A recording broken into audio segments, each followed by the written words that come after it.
Good morning students. Bharat के संदर्भ में नियोजन और सतत पोषणीय विकास का हमारा चैप्टर चल रहा था, जिसके बारे में एक वीडियो पहले आ चुकी है, जिसके बारे में हम पढ़ चुके हैं कि नियोजन किसे कहते हैं, खंडीय नियोजन किसे कहते हैं, व प्रादेशिक नियोजन किसे कहते हैं, तथा भारत में जो नियोजन के तहत विकास जो है वो कैसे शुरू किया गया था। ठीक है, पंचवर्षीय योजनाएं जो हैं वो कब शुरू की गई थी और भारत में कितनी पंचवर्षीय योजनाएं हो चुकी हैं, इन सभी के बारे में हम पिछली वीडियो में पढ़ चुके हैं। आज हम आगे पढ़ेंगे कि इन योजनाओं के तहत क्या क्या कार्यक्रम शुरू किए गए भारत के अंदर और किस तरह से देश का विकास जो है वो किया गया। आइए वीडियो शुरू करते हैं। तो भारत के अंदर नियोजन के तहत पंचवर्षीय योजनाएं चलाई गई थी, उनके तहत कुछ कार्यक्रमों को लागू किया गया था। सबसे पहले हम पर्वतीय क्षेत्र विकास कार्यक्रम के बारे में बात करेंगे। ठीक है, इसके नाम से ही पता चल रहा है कि यह पर्वतीय क्षेत्रों के विकास के लिए कार्यक्रम जो है वो शुरू किया गया था। भारत में जितने भी पर्वतीय क्षेत्र हैं जो पिछड़े हुए हैं, उन सभी को इस कार्यक्रम में शामिल किया गया। ठीक है, तो ये जो पर्वतीय क्षेत्र विकास कार्यक्रम है, ये 5वीं पंचवर्षीय योजना में लागू किया गया था या शुरू किया गया था। तो 5वीं पंचवर्षीय योजना के अंदर पर्वतीय क्षेत्र विकास कार्यक्रम जो है उसकी शुरुआत की गई और इस योजना के अंदर कौन कौन से पर्वतीय जिलों को शामिल किया गया। एक तो उत्तराखंड के जो सारे पर्वतीय जिले हैं उन सभी को शामिल किया गया। उत्तराखंड के अंदर हिमालय पर्वत पड़ता है। ठीक है, तो वहाँ पर जितने भी पर्वतीय जिले थे उन सभी को इस योजना में शामिल किया गया ताकि उन सभी का विकास जो है वो हो सके। इसके अलावा असम को भी शामिल किया गया। असम में भी जितने पहाड़ियाँ वगैरह थी, जिन जिले थे। ठीक है, इसके अलावा पश्चिम बंगाल का दार्जिलिंग जिला व तमिलनाडु में नीलगिरी आदि इन सभी को मिलाकर के कुल 15 जिले जो हैं वो शामिल किए गए। छोटे क्वेश्चन में आ सकता है पर्वतीय क्षेत्र विकास कार्यक्रम में कितने जिले शामिल किए गए, तो 15 जिले जो हैं वो शामिल किए गए। ठीक है, इतना आ गया समझ में। यहाँ पर छोटे क्वेश्चन ये भी बनता है कि पर्वतीय क्षेत्र विकास कार्यक्रम को कौन सी पंचवर्षीय योजना में लागू किया गया, तो 5वीं पंचवर्षीय योजना में लागू किया गया था। और इसमें उत्तराखंड, 4 राज्य हैं, उत्तराखंड, असम, पश्चिम बंगाल व तमिलनाडु के कुछ जिलों को इसके अंदर शामिल किया गया और टोटल जो है वो 15 जिले इसके अंदर शामिल थे। ठीक है, अब पर्वतीय क्षेत्र विकास कार्यक्रम में कुछ बातों का ध्यान रखा गया। किन किन बातों का ध्यान रखा गया? एक तो सभी लोग लाभान्वित हो, मतलब जितने भी लोग हैं उस क्षेत्र में, जितने भी लोग रह रहे हैं उन सभी को लाभ प्राप्त, उन सभी को फायदा हो। ठीक है, कोई भी व्यक्ति लाभ से वंचित ना रहे। इसके अलावा स्थानीय संसाधनों का विकास किया जाए। वहाँ पर जो संसाधन पाए जाते हैं उस क्षेत्र के अंदर, उन्हीं संसाधनों का विकास जो है वो किया जाए। इसके अलावा लोग जो वहाँ पर जीवन जी रहे हैं, मतलब सिर्फ उनका गुजारा हो जाए इतनी ही उनकी इनकम है, आय है, तो उनको जीवन निर्वाह से उनको लाभ कमाने की ओर उनको आगे बढ़ाना है ताकि वो जीवन निर्वाह से आगे भी कुछ सोच सके और अधिक मुनाफा कमाने के बारे में वो सोचें। ठीक है, इसके अलावा पर्यावरण को नुकसान जो है वो बिल्कुल भी नहीं पहुंचाना है। तो पर्वतीय क्षेत्र विकास कार्यक्रम में इन 4 बातों का ध्यान रखा गया है कि सभी को लाभ हो और जितने भी स्थानीय संसाधन है उस क्षेत्र के अंदर उन सभी का विकास किया जाए। इसके अलावा लोगों को जीवन निर्वाह से लाभ कमाने की ओर आगे बढ़ाना है व पर्यावरण को नुकसान जो है वो नहीं पहुंचाना है। ठीक है, इस पर्वतीय क्षेत्र विकास कार्यक्रम का मुख्य उद्देश्य क्या था कि वहाँ के लोगों को पशुपालन के बारे में समझाया जाए, मधुमक्खी पालन करना सिखाया जाए, मुर्गी पालन करवाया जाए, रोपण कृषि या सीढ़ी नुमा जो भी खेती वगैरह वहाँ पर की जाती है उन सभी का वहाँ के लोगों को प्रशिक्षण दिया जाए और वहाँ के सभी स्थानीय संसाधनों का प्रयोग करते हुए विकास करना था। ठीक है, पर्वतीय क्षेत्र विकास कार्यक्रम का मुख्य उद्देश्य वहाँ पर उन लोगों के रोजगार में वृद्धि करनी थी, उन लोगों के जीवन स्तर को जो है वो ऊंचा उठाना था ताकि वहाँ के लोग भी जो है वो एक अच्छा जीवन जो है वो जी सके। ठीक है, तो ये पर्वतीय क्षेत्र विकास कार्यक्रम के तहत ये कार्य किए गए थे। ठीक है, अब आगे चलते हैं। नेक्स्ट आता है सूखा संभावित क्षेत्र विकास कार्यक्रम। ठीक है। पहले पर्वतीय क्षेत्र विकास कार्यक्रम था, वो 5वीं पंचवर्षीय योजना में चलाया गया था, जबकि ये सूखा संभावी क्षेत्र विकास कार्यक्रम है, ये 4थी पंचवर्षीय योजना में शुरू किया गया था। ठीक है। इस कार्यक्रम का उद्देश्य क्या था? जहाँ पर सूखा पड़ता है वहाँ पर कृषि जो है वो नहीं की जा सकती है। ठीक है, सूखा पड़ रहा है, वहाँ पर पानी की कमी है, तो वहाँ पर गरीबी को दूर करने के लिए व वहाँ पर अन्य रोजगार के अवसर उत्पन्न करना इस कार्यक्रम का मुख्य उद्देश्य था। क्या उद्देश्य था? एक तो गरीबी को दूर करना, और वहाँ पर जब कृषि नहीं कर सकते हैं लोग, तो वहाँ पर रोजगार के जो अन्य अवसर हैं वो वहाँ पर उत्पन्न करना था। ठीक है। इस योजना में कितने जिले शामिल किए गए?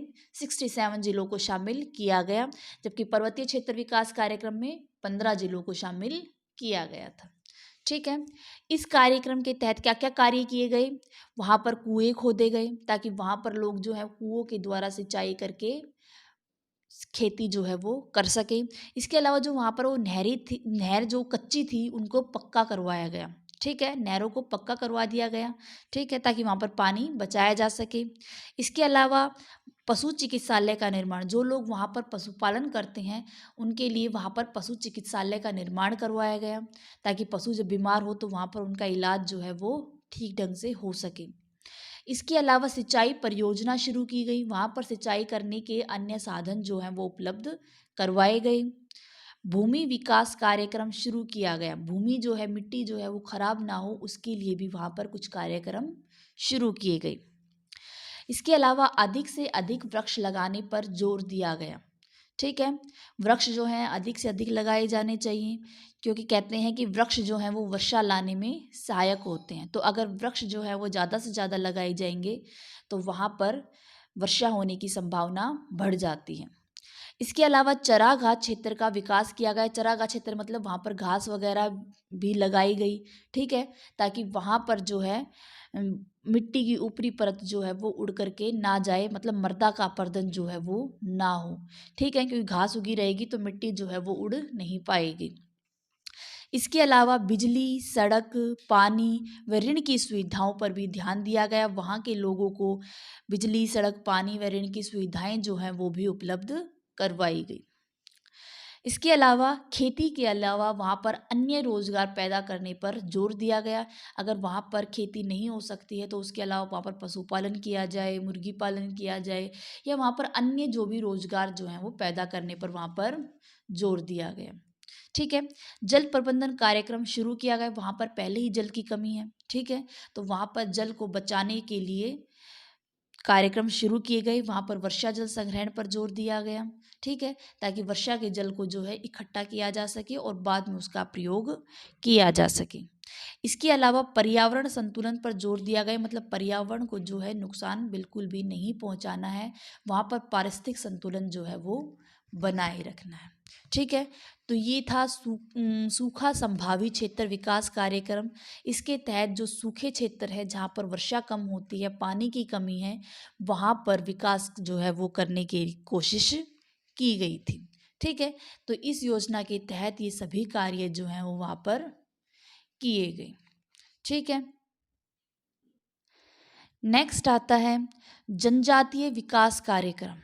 मतलब जो जनजातियां हैं, जो पिछड़ी हुई हैं, उनके विकास के लिए कुछ कार्यक्रम चलाए गए। एक क्षेत्र है भरमौर क्षेत्र, जो हिमाचल प्रदेश में पड़ता है। उस क्षेत्र में जनजातियों का निवास स्थान है, तो उन क्षेत्रों का विकास करने के लिए भी योजना जो है वो चलाई गई थी।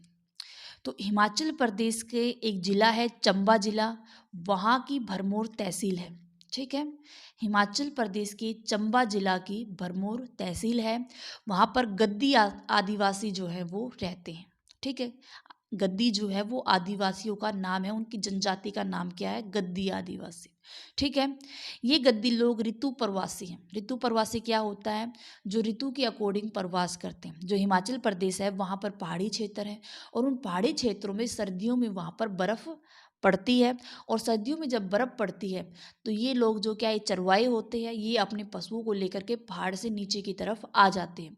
क्योंकि अगर ये लोग पहाड़ियों पर ऊपर की तरफ रहेंगे तो वहाँ पर क्या है, बर्फ़ गिरने से, ज़्यादा सर्दी होने से इनके जानवर जो हैं वो मर सकते हैं। इसलिए ये लोग सर्दी की ऋतु में पहाड़ों से नीचे की तरफ आ जाते हैं घाटी के अंदर। तो ये लोग जो क्या है एक ऋतु में प्रवास करते हैं, मतलब सर्दी की ऋतु में प्रवास करके नीचे घाटी में आ जाते हैं और जैसे ही गर्मी शुरू होती है ये वापस पहाड़ी पर चले जाते हैं। ठीक है। भरमौर क्षेत्र जो है उसकी जलवायु बहुत कठोर है, मैंने बताया वहाँ पर ठंड बहुत ज़्यादा पड़ती है, बर्फ़ पड़ती है। ठीक है। तो यहाँ शीत ऋतु में यहाँ पर कड़ाके की ठंड पड़ती है, यहाँ पर ठंड कड़ाके की पड़ती है, बहुत ज़्यादा ठंड होती है, व बर्फ़ भी पड़ती है यहाँ पर। ठीक है। यहाँ की ग्रीष्म ऋतु जो है वो भी शीतल होती है, वो भी गर्म नहीं होती है। ठीक है। तो यहाँ पर सर्दी जो है वो बहुत ज़्यादा होती है और बर्फ़ पड़ती है, तो यहाँ पर लोगों का रहना थोड़ा सा मुश्किल होता है, यहाँ की ज़िंदगी थोड़ी कठोर है। ठीक है। यहाँ पर संसाधन जो हैं वो भी कम हैं, इसलिए यह क्षेत्र हिमाचल प्रदेश के सबसे पिछड़े इलाकों में से एक है। भरमौर क्षेत्र जो है वो बहुत ही पिछड़ा हुआ इलाका है, क्योंकि यहाँ पे संसाधन कम है और यहाँ की जलवायु बहुत कठोर है, यहाँ पर ठंड बहुत ज़्यादा होती है। ठीक है। ये आदिवासी जो हैं ये चलवासी पशुचारकों के रूप में गाय भैंस भेड़ बकरी आदि चराते हैं। ठीक है। मतलब ये लोग जो क्या है पशु चराते हैं, एक स्थान से दूसरे स्थान पर घूमते रहते हैं, ये कोई स्थायी जीवन जो है वो नहीं जीते हैं। मैंने अभी बताया ना ऋतु प्रवासी हैं। ठीक है। तो ये घूमते रहते हैं, चलवासी मतलब चलते रहते हैं। ठीक है। इसके अलावा कुछ लोग वनों से लकड़ी वगैरह भी काट के अपना गुजारा करते हैं। ठीक है।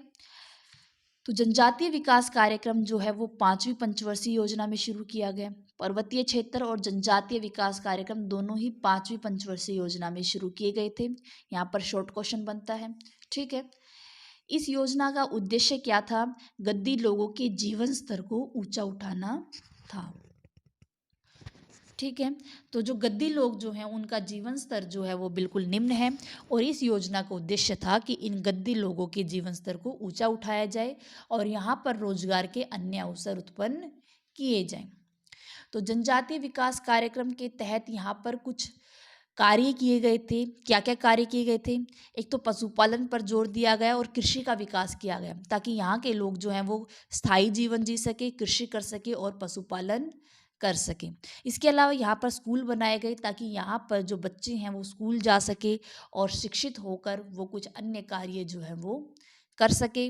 इसके अलावा यहाँ पर सड़क, पेयजल, जल की सुविधा उपलब्ध करवाई गई व चिकित्सा सुविधाओं का भी यहाँ पर विकास किया गया। इसके अलावा बिजली व ऋण सुविधाओं का विकास किया गया। यहाँ के लोगों को ऋण सुविधाएं भी दी गई, ताकि वो लोग ऋण लेकर के अपना कोई भी कार्य जो है वो शुरू कर सके। ठीक है। तो आज की वीडियो में हमने 3 कार्यक्रमों के बारे में बताया है। पर्वतीय क्षेत्र विकास कार्यक्रम, ठीक है। इसके अलावा जनजातीय विकास कार्यक्रम जो भरमौर क्षेत्र में था। इसके अलावा सूखा संभावी क्षेत्र विकास कार्यक्रम। तो ये तीनों क्वेश्चन बहुत इंपॉर्टेंट हैं। ठीक है। नेक्स्ट वीडियो में हम आगे का चैप्टर कंप्लीट करेंगे। आज की वीडियो में बस इतना ही। वीडियो पसंद आई हो तो ज़्यादा से ज़्यादा शेयर करें, चैनल को लाइक करें व सब्सक्राइब करें।